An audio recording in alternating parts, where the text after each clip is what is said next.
Welcome to our deep dive today. We'll be going through Yuval Noah Harari's Nexus. It's a book that really kind of throws you into the deep end when it comes to information networks Yeah. and their impact on, well, just about everything. Yeah. Human history, Yeah. balance of power, even what it means to be human these days in this crazy interconnected age. Yeah. You ready to get into some fascinating and maybe kind of terrifying ideas? Absolutely. I think Nexus really changes how we think about what drives change. Like Yeah. we tend to focus on the individual, the big names, the leaders, the revolutionaries, right? Right. But Harari's arguing that it's really the networks that matter, the networks that those individuals are a part of. It's like you're trying to understand like a single ant. Without looking at the whole colony, you miss the bigger picture. So let's get into this whole network thing. Yeah. One thing that really struck me was how he uses these vivid biological comparisons. He talks about how, like, a single cell can't do much on its own, but when you connect a bunch of them, you get a complex organism. He even relates that to us, saying WE are essentially walking, talking networks of cells. It made me think differently about how human societies function. For sure. It's a really brilliant way to illustrate the point. Yeah. And he doesn't just stop at biology, right? Right. He takes this network idea and weaves it through history, showing how ancient empires rose and fell based on their information networks. Think about the Roman Empire with its intricate road systems and trade routes. They weren't just about moving goods and stuff, they were circulating information, ideas. Ultimately, power. Without those networks, their dominance would have been impossible. Yeah. It's like the internet of the ancient world. Yeah. And speaking of connecting people and ideas, he has this whole section on storytelling that I found really fascinating. He basically argues that our ability to tell and believe in stories is what sets us apart from other animals and allowed us to create these massive, complex societies. Oh, yeah. He calls stories the building blocks of humanity, which might sound a little dramatic, but when you really think about it, it makes sense. Religions, nations, even something as seemingly concrete as money, they all exist because we kind of collectively agree on a shared story about their meaning and value. These stories give us a sense of purpose, identity, and they let us cooperate on a scale that would be impossible, based solely on like individual relationships. So it's like these stories create a kind of total glue that holds societies together. Yeah. But if we're talking about stories, we also have to talk about those who write them right. Yeah. He digs into this concept of mythology versus bureaucracy, how these two forces are constantly pushing and pulling on information networks. Absolutely, yeah. He describes mythology as those like grand, inspiring narratives that shape our identities and motivate us to act, while bureaucracy represents the systems, rules and regulations designed to maintain order and efficiency. Every society has to find its own delicate balance between these two forces. So too much mythology and you have chaos. Too much bureaucracy and you have stagnation. It's like finding that sweet spot on a recipe, but for an entire civilization. But then he throws this curveball at us. He says that just because we have access to more information doesn't mean we're necessarily closer to the truth. Right, right. It's tempting to think that more information automatically equals a better, more enlightened world. But Nexus challenges us to be more critical. He points out that information can be just as easily used to mislead, manipulate, and even incite violence. It's a sobering thought, especially in our age of social media, where misinformation can spread like wildfire. That whole example of Facebook's role in the Rohingya genocide was particularly chilling. A stark reminder that technology itself isn't inherently good or bad. It's how we use it that matters. Exactly. And that's why understanding the dynamics of information networks is so crucial. We can't just passively consume information. We need to be active participants, questioning sources, considering different perspectives, and constantly evaluating the information we're bombarded with. So it's like we need to develop a kind of information literacy, a set of skills for navigating this increasingly complex world of data and technology. It's not just about what we know. It's about how we know it. Precisely. And that's where Nexus really shines. It provides a framework for understanding these dynamics and how they've played out throughout history. That makes sense. And speaking of history, he dives deep into the evolution of democracy and how it's been shaped by information networks. How does he tie these seemingly disparate concepts together? Well, he argues that democracy at its core relies on the free flow of information and robust mechanisms for self-correction, things like elections, a free press, independent courts.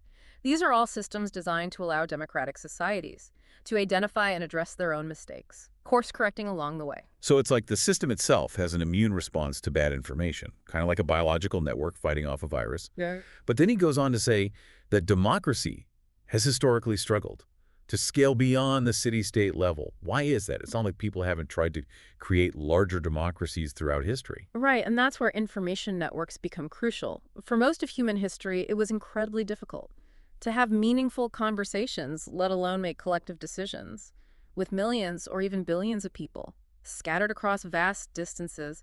Imagine trying to organize a town hall meeting for the entire Roman Empire. Yeah, that wouldn't exactly be a productive use of anyone's time. Yeah. So how did we end up with the large-scale democracies we see today? Was it just a matter of people finally figuring out the right political systems? Harari argues that technology played a key role. The invention of mass media, like newspapers and radio, was a game changer. These technologies allowed for the dissemination of information and the fostering of public debate on a national scale and eventually global scale. It's like they expanded the size of the town square where democratic discourse could take place. That makes a lot of sense. But then he brings up totalitarianism, Yeah. which is basically the opposite of democracy. It's all about controlling information, right? Yeah. How does that fit into this whole network picture? Totalitarian regimes are like the information control freaks of the world. Think about Nazi Germany or the Soviet Union. They use propaganda, censorship, and surveillance to maintain their grip on power. And Harari makes this chilling point that these regimes were only possible because of modern technologies like radio and mass communication. They use the same tools that could enable democracy to instead suppress it. So it's a double-edged sword. The same technologies that can connect people and empower citizens can also be used to manipulate and control them. It really underscores how crucial it is to understand who controls these networks and how they're being used. But going back to democracy, he doesn't just stop at radio and newspapers, right? He also talks about the thing called the computer network, I think. Exactly. And this is where things get really interesting and maybe a little unsettling. Harari argues that computers are fundamentally changing our relationship with information. In the past, humans were the gatekeepers. We collected, analyzed, and disseminated information. But computers are increasingly capable of doing all of those things on their own, and at a scale and speed we can barely comprehend. So it's not just about the amount of information anymore. It's about who or what is processing and controlling it. I remember that example of AlphaGo, the AI that beat a world champion Go player, by making this totally unexpected move that no human had ever anticipated. It's like AI is moving into this realm of thinking and strategizing that we used to consider uniquely human. That's precisely the point Harari is getting at. He's pushing us to rethink our very definition of a computer. They're not just passive tools anymore. They're becoming agents capable of making decisions, generating ideas, and even manipulating human behavior in ways we're only beginning to grasp. Think about those Facebook algorithms we talked about earlier. They're already shaping what we see, what we believe, and how we interact with each other. Okay, this is starting to feel like an episode of Black Mirror. All this talk about AI becoming so powerful that it might even surpass human intelligence. But does he really think AI is going to take over the world? Well, he doesn't frame it in those terms. He's not saying it's a foregone conclusion, that robots will rise up and enslave humanity, but he is urging us to be incredibly cautious and to think deeply about the potential consequences of developing AI without carefully considering its impact on society. So it's not a question of AI will change the world, but how it will change the world. And that how is still up for grabs, depending on the choices we make as a society. But what can we really do? It feels like this AI train has already left the station and is going full speed ahead. That's a common feeling. But Harari argues that it's not too late to steer the train in the right direction. He stresses the importance of learning from history.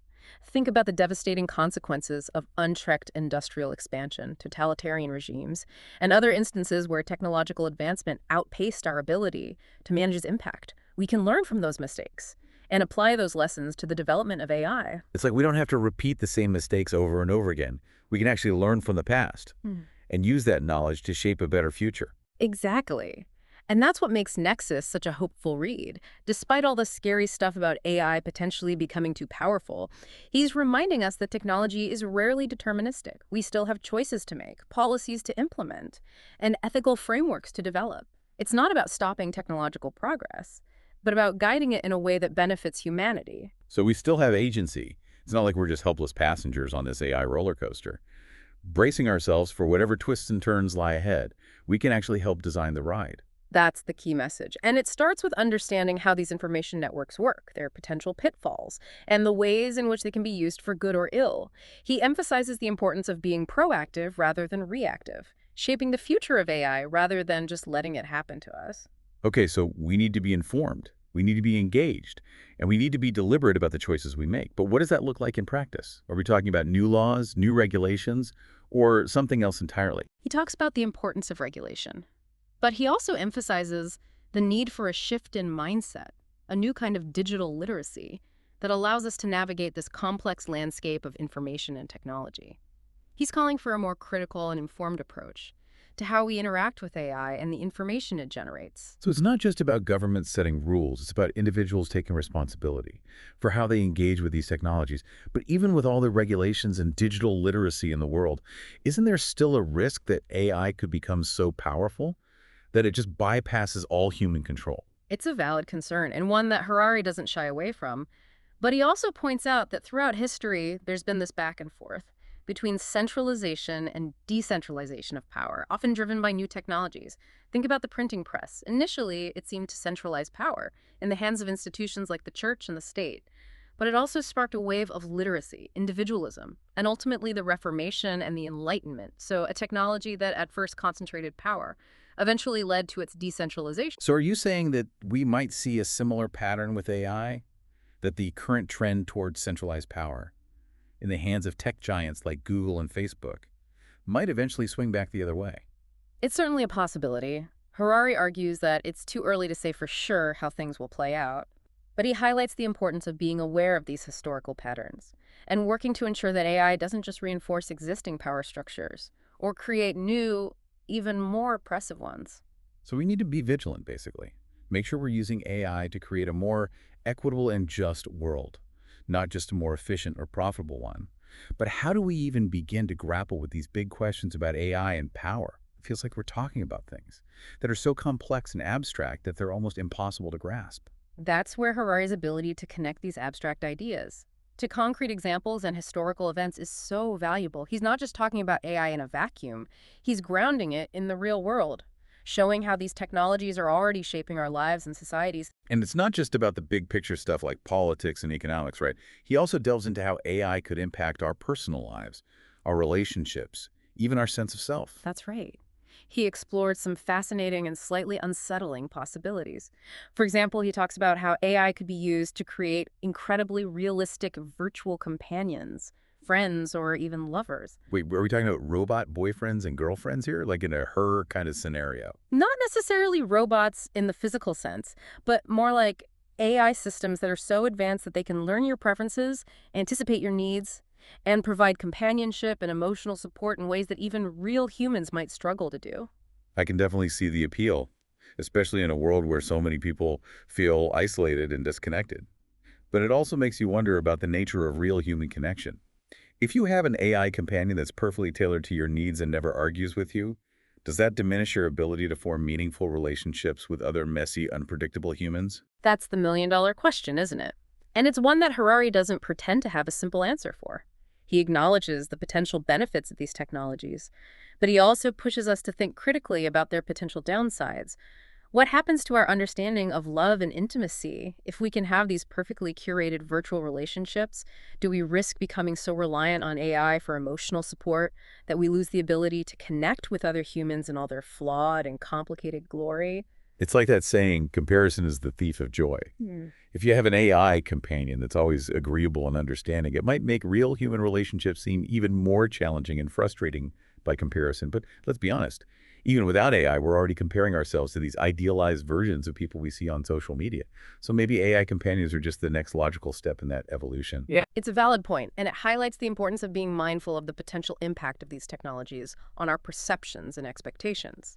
We need to remember that AI companions, no matter how sophisticated they become, are still just that, companions. They can't replace the depth and complexity of real human connection. So it's about using AI to enhance our lives, not to escape from the challenges and complexities of being human. But speaking of challenges, there's this whole other aspect of AI that people are understandably worried about jobs. Everyone's freaking out about robots taking over the world, leaving us all unemployed and obsolete. It's a major concern, and one that Harari addresses head-on. He acknowledges that many existing jobs will likely be automated, from factory work to data analysis and even creative fields like writing and music. So is the robot apocalypse upon us? Are we all destined to be replaced by algorithms? Should I just give up on my dream of becoming a famous podcast host and go live off the grid? Harari doesn't think it's quite so dire. He predicts that new jobs will emerge as old ones become automated. The challenge will be adapting to these changes and developing the skills needed for the jobs of the future.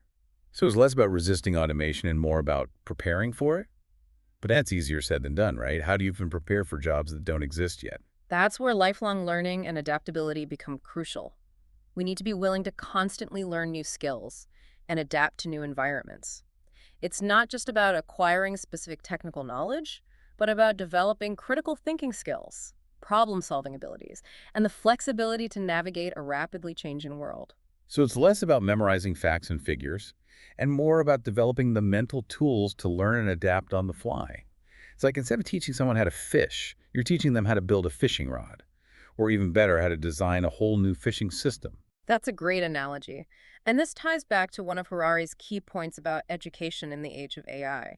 He argues that we need to move away from traditional models of education that focus on rote memorization and standardized testing, and instead focus on fostering creativity, critical thinking, and collaboration. So it's less about filling our brains with information and more about developing the skills to navigate a world where information is constantly changing and evolving. But even if we manage to adapt our education systems and prepare for these new jobs, isn't there still a risk that AI will exacerbate existing inequalities? Like what happens if only the wealthy and privileged have access to these new opportunities? That's another crucial point that Harari raises. He talks about the potential for AI to create a useless class of humans who are no longer economically productive. Further widening the gap between rich and poor, he also warns about the rise of data colonialism, where wealthy countries and corporations extract data from developing countries, leaving those data providers with little to show for it. So it's like a new form of imperialism. Yeah. But instead of land and resources, it's data that's being exploited. That's pretty unsettling.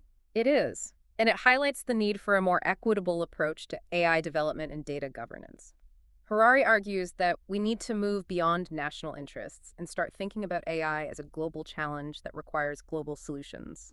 So it's not just about individual countries regulating AI. It's about establishing international norms and standards to ensure that AIs are developed and used responsibly and ethically. But even with all these potential risks, there's still this undeniable sense of excitement and possibility surrounding AI, right? Yes. Like it feels like we're on the cusp of something truly transformative. Absolutely. And Harari acknowledges that he's not a doom and gloom kind of guy. He recognizes the incredible potential of AI to solve some of humanity's most pressing problems, from climate change to disease. But he also stresses that we need to approach this technology with both caution and optimism. It's not a magic bullet, but it is a powerful tool that can be used for good or ill depending on the choices we make. So in a way, Nexus is both a warning and a call to action. It's a reminder that the future is not predetermined. It's up to us to shape it. We have the power to use AI to create a more just, equitable, and sustainable world. But we also have the power to screw it all up. Well said. And that's what makes Nexus such a thought-provoking and ultimately empowering read. It's not a book that offers easy answers, but it does provide a framework for thinking about the complex challenges and opportunities presented by AI.